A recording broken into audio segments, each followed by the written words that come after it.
do any of you think that a generation of young men, and having struggled with myself, totally acknowledge it, so no one... Have you talked to me? Oh my God, Molly. He's thinking. I've never heard of you before, so, yeah. That's the answer, because your wife is watching. It's true, I've never heard of you before. Yeah. That was kind of out of pocket, Molly. Okay, so Charlie Kirk, you're a political commentator. Yeah. Can I say one thing now? Absolutely, go ahead. Molly, I have sympathy for you. I do. You're trying to cope with the suppression of your soul. And filming yourself having sex with other men and filming it is not the highest and best use of the talents that God gave you. It's not.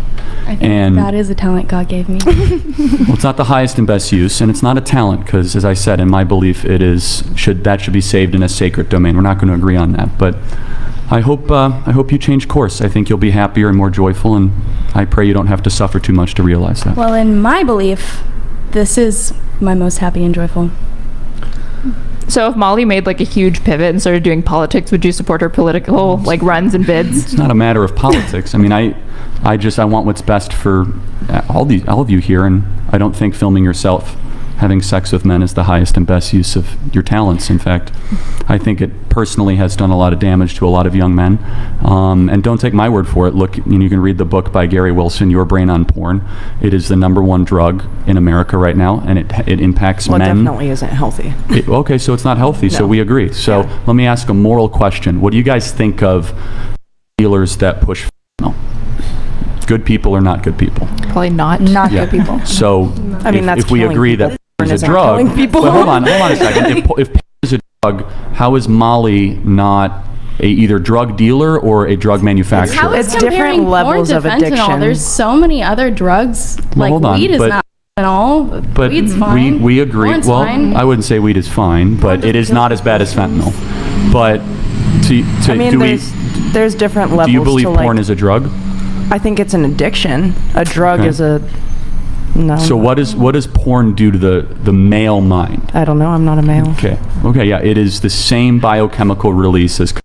It's almost identical. In fact, it's even more powerful at times. Not to mention the damage it does to their relationships and how it has to rewire their brain. That goes without saying. But I don't really see the comparison with like fentanyl and porn though, because fentanyl actually kills people and is highly addictive. So I know right now currently like porn addiction is not recognized in the DSM-5 as a legitimate addiction. The only behavioral based addiction would be drug addiction, something like fentanyl or whatever. Every other type of addiction is something that's like so that you can't, or sorry, not drug based, gambling, that's what it is. Gambling addiction is very real, but I don't believe porn addiction is.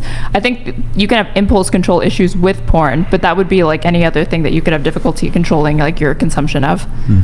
So go ahead, Molly, please. So my question is like, I kind of have a comparison of my own, and I'll try and sum this up as fast as I can. But basically, when Prohibition happened, people said that alcohol, it was not good for you. It led to deaths, it led to arguments, negative things, whatever.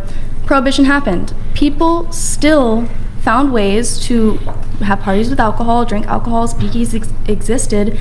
The only thing that happened was people didn't stop drinking alcohol, people started getting arrested and punished for it. And it started ruining people's livelihoods in that way instead of in a way that they have control over.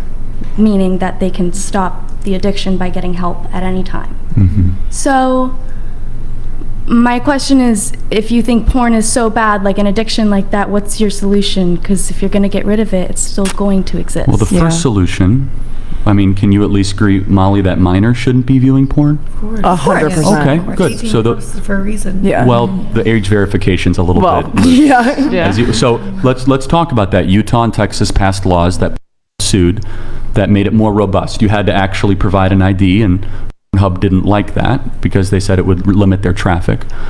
So would you all agree that if there was robust ID checking, that would, like 18, we can at least agree we could draw the line there? Yeah, I feel like that's the normal age for everybody. I'm glad to hear that. So on the other side, though, I mean, I think we have to acknowledge that the average American male spending anywhere between 45 minutes to 90 minutes on websites, it varies. I mean, this is a new phenomenon, and I just want to reiterate it, that highly interactive, three-dimensional video that triggers dopaminergic responses in the brain is unlike anything we've encountered. The science is still being studied, and Gary Wilson's book is phenomenal on this, Your Brain on Porn. In fact, it is the most used, let's just say product, we don't have to say drug, product for young men in this country. And I guess you would all say that, let me just ask you, how many of you are thrilled with the status of American men? You think that they're strong and confident and they tell the truth? I love an American man as an Irish girl, definitely. Okay, well then, you're the exception. They're all The Americans horrible. are silent. Okay, you see, yeah, but hold on, and I'm not going to say it's only because of porn, because that would not be fair, but porn consumption does not make better men. No, You agree? I agree 100%. So that's where I'm just trying to introduce into the conversation. You said, what is the solution? So I would just say, Molly, my advice, well, my ask for you is, for people to stop participating in it, for that's not going to happen because the money is so good. But we should draw the line at 18. There should even be, it should be very, very hard to access. But to your point, Molly, you're not wrong. People would always find it. But we should draw a line in the sand somewhere, especially with minors, or have some sort of, we should have some sort of acknowledgement that this is destroying parts of society. And I won't say it's worse than fentanyl, but in some ways it's very, very sneaky. A lot of married men watch pornography. As I said, I've had my own personal struggles with it. It's incredibly addictive. It's incredibly powerful. It also creates depressive effects in about half of the men that consume pornography.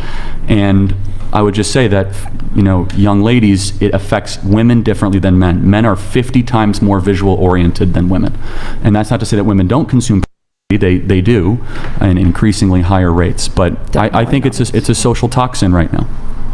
I don't think that's anything. Hold on, just Charlie Kirk Enjoyer donated $200. Hey Charlie, just want to say, thank you for everything you do. You are a force for good in America. Great to see you on whatever podcast. Question, would you ever consider running for office? It's so scripted. No, not anytime soon. But thank you for the $200 to...